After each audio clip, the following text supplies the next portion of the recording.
Well, thank you for having me here today. I got to tell you, this is a really, really new experience for me. I haven't spoke publicly since college, and honestly, I usually avoided those classes in college, so this is new to me.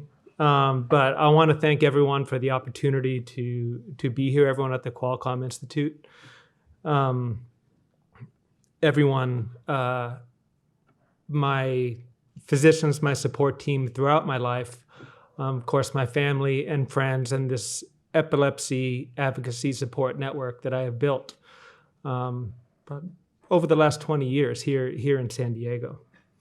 So I'm accompanied here with my wife of 3 years. We've been together 6 years, and she was with me when I was still having seizures, and she's still with me now by my side, and I love you very much, Mealy. I'm here also with my best friend in the world, Bill Glassman. He's also lives with epilepsy. He's been living with close to as long as I have been. Fortunately, his seizures are also controlled now after a long battle with some really intense seizures. And together with Bill, 10, 11 years ago, we built a support network in San Diego, Facebook-based group for folks in San Diego who have epilepsy. And we got together and we did meetups in person.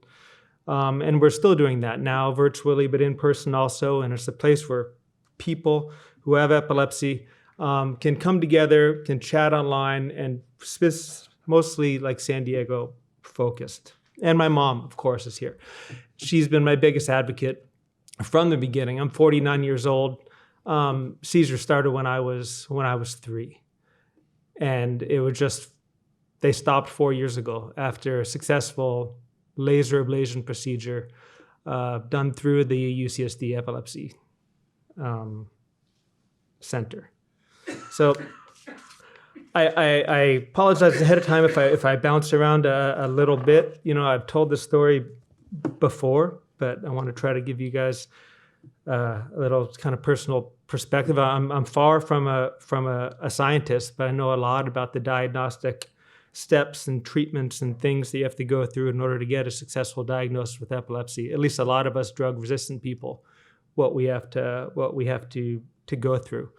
And I'll say off the bat that the MEG test, which I had way back in 2008, when it was in Sereno Valley, and I remember absolutely nothing about, because I've got Swiss cheese brain, because I've been having seizures for most of my life, was absolutely critical in the diagnosis of one of my seizure foci that wasn't previously detected when I was doing inpatient video EEG monitoring.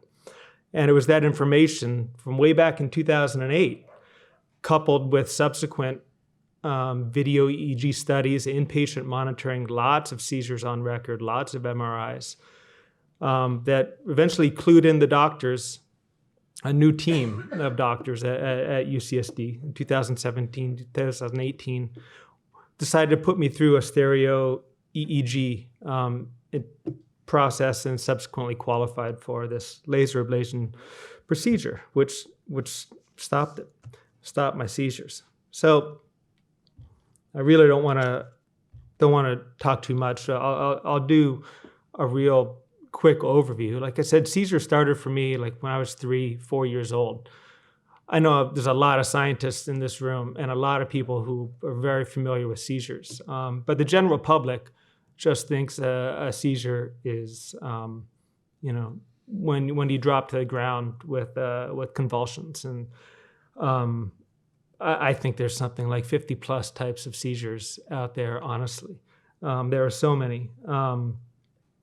The kind that I had primarily were in the 70s, were known as petit mal seizures.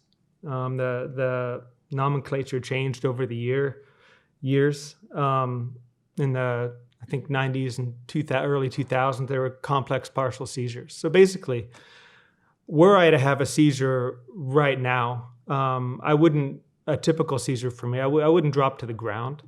I would probably just stay here and stand. I might stare at my hand, some automatisms. I might bite my lip or just stare off into space. If that happens, I'm sure either my mom, Bill, or Mealy would come run up here to save me and guide me to sit me down somewhere, because that's what happens when people with complex partial seizures have seizures. Mine presented usually in a very passive way, where I would just stare off into space. And usually I got really good at letting people know ahead of time that I didn't get sensations that I would have a seizure, but I would, when you live with epilepsy for decades and seizures like this for decades, you're constantly preparing yourself for an environment that you walk into. If I'm walking down a sidewalk with cars alongside of me, I'm well aware of that. If I'm in a group in a public place and I'm with people who don't know about my condition, I let them know, hey, this is what could happen. If it does happen, I'll do whatever you tell me. Take me by the hand, say, hey, Brian, you look tired, sit down, and I'll come out of it in, 15 minutes to sometimes an hour. Usually after a seizure, I would just kind of, your brain, it's a short circuit, right? And the type of a complex partial seizure is just that, a partial seizure. It was mentioned various times throughout the day, but a partial seizure is a seizure that will start in one part of your brain and affect only one part of your brain, usually. And usually the partial seizure will stay in that part of the brain. Sometimes those will generalize, which means it would explode to encompass the whole brain, and that's what people typically associate with seizures. A tonic-clonic seizure covering everything in your brain, which means that's why all your limbs are going everywhere. That's why your eyes roll back in your head. That's why some people stop breathing. In my case, that was really rare. I would just lose consciousness, and sometimes I'd be mobile. I remember a couple times at meetups with Bill in Fashion Valley Mall, 7, 8 years ago, I would go into a seizure and he would have to run to go chase after me because I would just go walking. I'd get focused on something and he'd have to, Brian's having a seizure again, come back. And we do that for each other. We've had people there that have all different types of seizures when we were meeting up. But anyways, that's what happened as a kid. Fortunately, as a kid, and when I mean a kid, I mean I was this tall. I was 3, 4 years old. That's what I had. They thought they were febrile seizures at first, and that's how they mostly presented. I think when I was kind of sick, which is typical with seizures, that we're all susceptible to a seizure. We all have a certain threshold to a seizure. 1 in 10 people will have a seizure in their lifetime. 1 in 26 people will be diagnosed with epilepsy, in their lifetime. You're more likely to have a seizure if your body's weak. If your brain's weak, if you're tired, if you're really sick, if you're fatigued, if you're exhausted, if you've been up for 2 days, everyone's more susceptible, especially when you're already predisposed to having seizures, like someone with epilepsy, which is what happened with me. Fortunately, when I was a little kid, they put me on Dilantin all through the 70s. Into some of the 80s, and those controlled my seizures. And for all I knew, I was a normal kid. They pulled me off my meds when I was 8, 9 years old because it was Dilantin, as a lot of you neurologists, epileptologists are sure aware. It blows up your teeth. You get these big old crazy gums, and I had that, and I hadn't had seizures in 7 years, so they took me off of it. And that seemed to be a good decision at the time. That was when I was 9. 7 years later, when I was 16, I was a normal kid going to high school in the 80s. Actually early 90s, 91, the most important thing was to get your driver's license, right? In the 90s, we all wanted to drive. I have 2 daughters now. They're a little different now. I don't know why they don't want to drive. I don't get it. It was so important. And I got it. First one in line when I turned 16.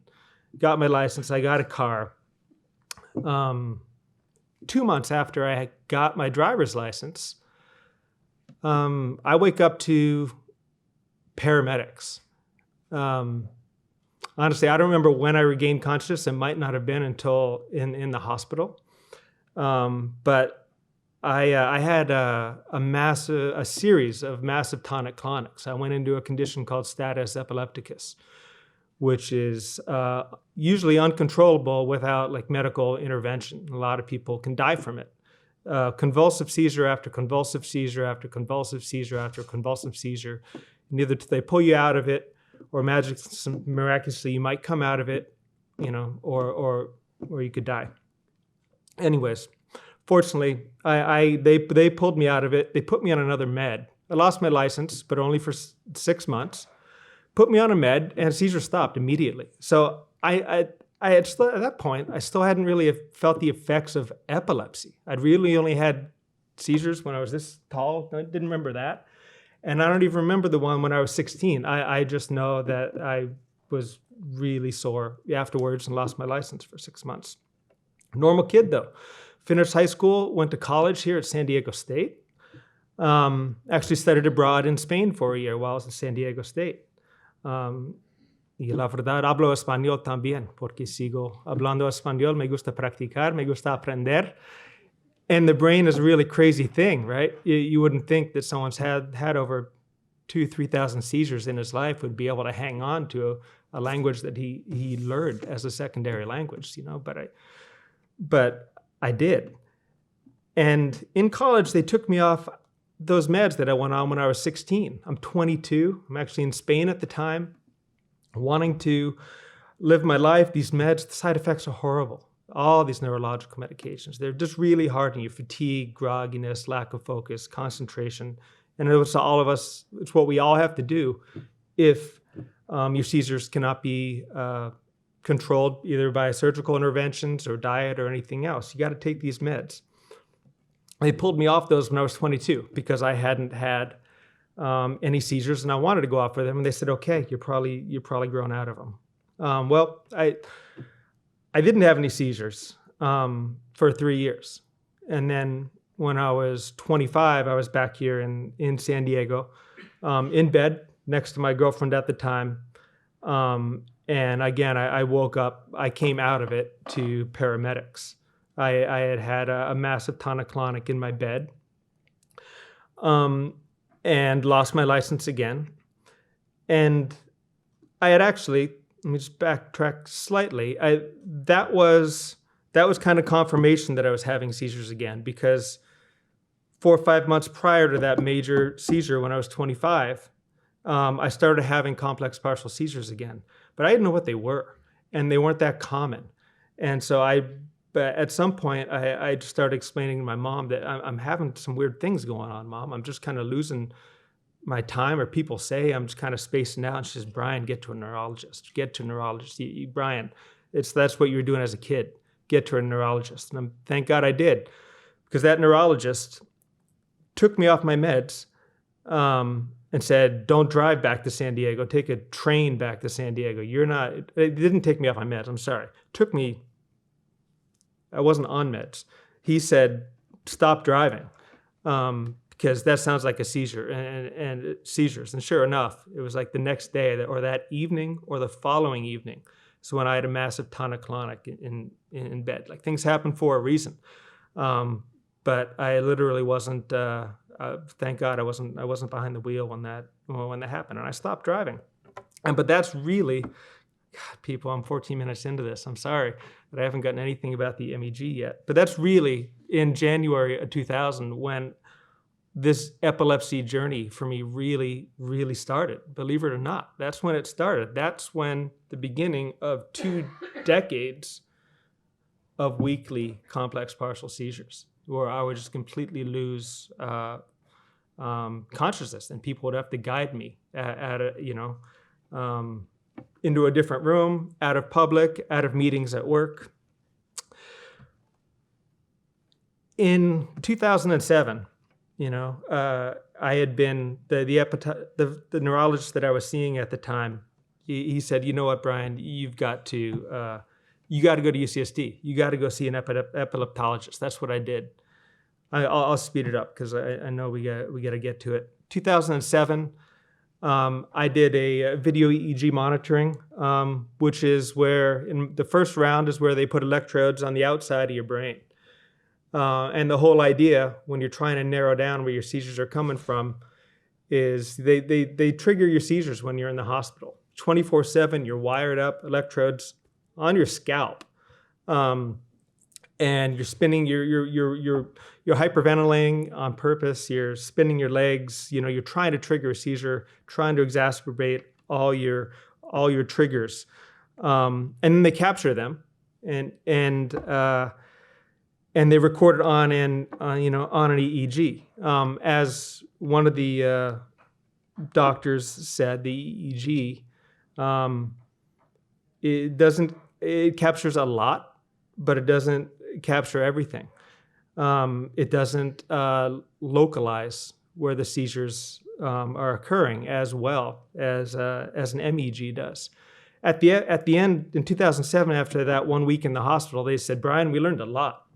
You've got seizures coming. We can tell from these EEGs, from the external electrodes that we had on, we can tell you've got seizures coming from the right and from the left. But we can't really see much, and we want you to come back for more testing. But before you do that, we want you to get an MEG. So in 2008, I got an MEG, and the MEG showed a lot of activity from my right temporal lobe, right in my hippocampi, and in my right frontal lobe, roughly above my right eye and back about an inch or so, if you imagine. And I was subsequently told that area behind my right eye was about the size of a grape of abnormal brain tissue, is how they described it. That was told to me later on. That wasn't really told to me in 2008. But I did that for my doctors at UCSD, and then 2009 I decided to go back for more testing. This time, the whole idea when you're trying to figure out where your seizures are coming from, you got to get the electrodes. If they don't figure out enough from out here, they got to put the electrodes right on top of the seizures, right into the brain or on top of the brain. And I had electrodes put right. I've got a scar that goes from here to here because they did a craniotomy, moved part of my skull so they could put strips of electrodes here and here across my temporal lobes, and these foramen ovale electrodes through my cheeks that went up through my jaw, which really hurt. And these electrodes touched my frontal lobe. And then it was a week or two of monitoring again. That was a lot of seizures and a lot of information. But unfortunately, the feedback I got back was, Brian, we learned so much, but it'd be, in 2009, today, it'd be absolutely unsafe and unwise and for us to operate on you. They really only talked about the temporal lobe seizures and said both of these seizures, both sides, the seizures are coming from critical areas. You've got bifocal epilepsy, Brian. We know the GPS coordinates. We know exactly where you're having seizures. We know. And that's why we can't operate. We're so sorry. And after all that, I had to go home. My back had fractured in the hospital from convulsive seizures. I still have these compression fractures in my back. I'm tall. I kicked my legs out during some seizures and twisted my ankle because the bed was too short. And it took me about 4 weeks to recover. And then I went back to work. At the time, coincidentally, I was working at Qualcomm for Qualcomm QCT. For those who are know anything about Qualcomm, the chips company. I was working in IT, desktop support there. But I came back to work, but that didn't last too long. A couple more years, but I really started slipping at work. Cognitively, my memory, and I was getting rides to work constantly. People were getting sick of it. And I had remarried. I had married. I had 2 little kids, at the time, but our marriage broke up. And epilepsy, it's not the only reason, but I got to tell you, is there a root cause of so many of our frustrations in life? It just exacerbates things, uncontrolled seizures, when the breadwinner is having uncontrolled seizures. Anyways, that's when I reached out, 2011, 2012, to the Epilepsy Foundation, because I'm living on my own now, co-parenting with my ex-wife. She was supportive for the most part, and I was still able to see my little girls. My seizures were not convulsive, so I could take custody of my girls, but I needed a social support system, and so I reached out to the Epilepsy Foundation, and there still are fantastic counselors there, but there was one there also, and got some great support from there. But it wasn't enough. That's when Bill and I started our own little our support group. And we've been doing that ever since 2011. 2016, let's fast forward real quick. I started hearing about the stereo EEG, and all these other options, and functional MRIs, and all these things, and the RNS device, this implantable device that can actually stop seizures in its tracks. You walk around with it, implanted it in your head. And I'm thinking, wow, that maybe there's hope for me. So I went back to my epileptologist at UCSD. I mentioned it, that I'm interested in the stereo EEG and the RNS device. And I only know it, and I really want to say this, I only know about those devices because of someone in my personal epilepsy group.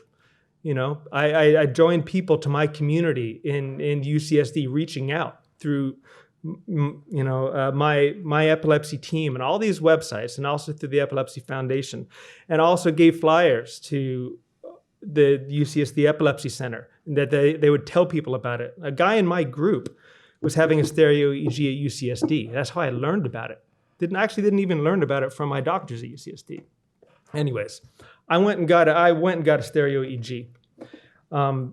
It was a brutal process, but it was very effective. Stereo EEG, most of you probably know, but it's depth electrodes, probes going into strategic areas of your brain. If this is your brain, what I did in 2007, they placed if this is my scalp, right? The scalp's, they placed electrodes on the outside. They couldn't hear enough. So then in 2009, they opened me up and laid a strip of electrodes right on the top of my brain. They still couldn't hear enough, couldn't see the seizures because they were deep in my brain. Stereo EEG, this evolution in seizure diagnosis. Depth electrodes, the width of like a pencil lead. They can strategically guide it throughout the brain in the areas in the foci where they know you're having seizures. That's what they did. And my brilliant team of epileptologists at UCSD, they saw something in the MEG that was missed before, or the stereo EEG wasn't available before, but they saw that. So they dropped a lot of electrodes right in here, just going deep into my frontal lobe and also the temporal lobes. Long story short, they confirmed these areas that I'm still having seizures from here. But interestingly, and thank goodness, 75% of my seizures, of all the seizures that I had, the 17 days that I was undergoing this monitoring, 75% of the seizures actually came from my frontal lobe. This makes me wonder, was that happening in 2009 also? I don't know. Doesn't matter, because I'm not having seizures now, But they said, after I went home, they said, you know what, Brian? Went UCSD, your case goes to the epilepsy conference. All the team of epileptologists get together. Everyone talks about it. It takes a while to get the information. But I was told, look, Brian, we are really hopeful about what we discovered. This is what we want to do. Thank goodness, we can tell you again that these areas here, they are not operable, but thank goodness this is. And my epileptologist, Dr. Shi, described this as the head of the snake of this epileptic network that I've had my entire life. That the seizures, almost all of them start here. And then sometimes they'll stay here as a focal seizure. Other times they'll generalize to explode all over the brain, but other times they'll start here, but move to here and fire off from the left, or move to here and fire off to the right. And that's what they were seeing in 2009, in 2007. They were seeing that, but they weren't catching as much from up here, but they caught it in 2018. 2019, April 1st, April Fool's Day, 2019. I came back for a laser ablation procedure.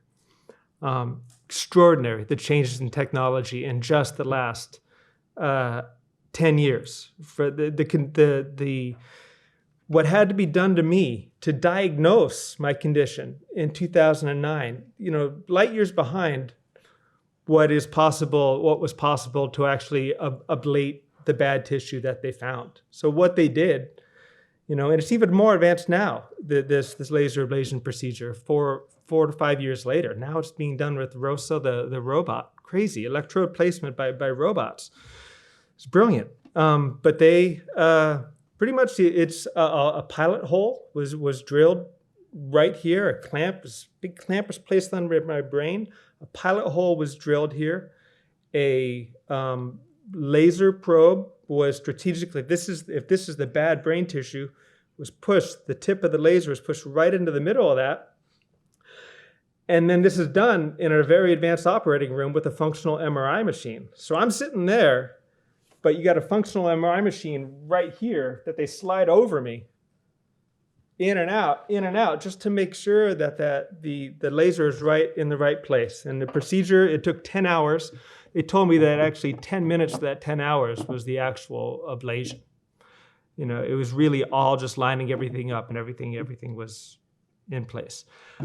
I had that, and I went home just the very next day, next day, one single stitch that healed within a few weeks. Headaches for a week that eventually drifted, and 2 decades of seizures came to an end.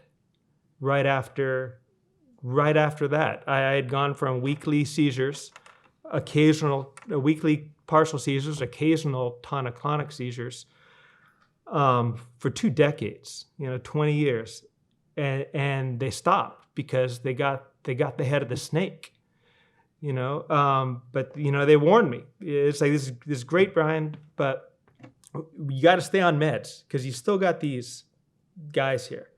And so I stayed on my meds.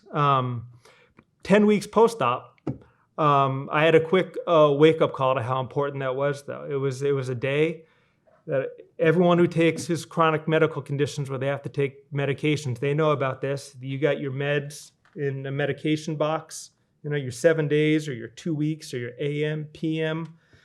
It was one of those mornings where I had gone through my week, and I woke up, my medication boxes were empty. It was also in a hurry at the time, pressed for time or whatever. I made the mistake to, instead of diligently filling up my medication boxes like I should have, I just took the medications out of the containers. I was taking 2 meds at the time. First med, I was supposed to take 4 pills a day. The second med, I was supposed to take 2 pills a day. So what I did is, this one, where I was supposed to take 2, I actually took 4. I was like, oh shit. Now what do I do? It's Saturday. I don't know if anyone's there. Well, in my, I don't know, epileptic logic, I said, well, I'll just take 2 of this one, which I did. And I probably would have been fine. Because after all, the head of the snake was gone. I probably would have been fine. But on day 2 of my mess up, I completely forgot to take my meds. And I woke up in bed next to my wife about 20 hours later. Woke up to complete confusion, a really sore arm. My shoulder had dislocated.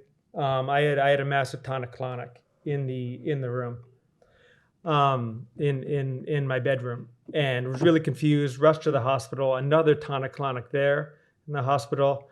Eventually came home.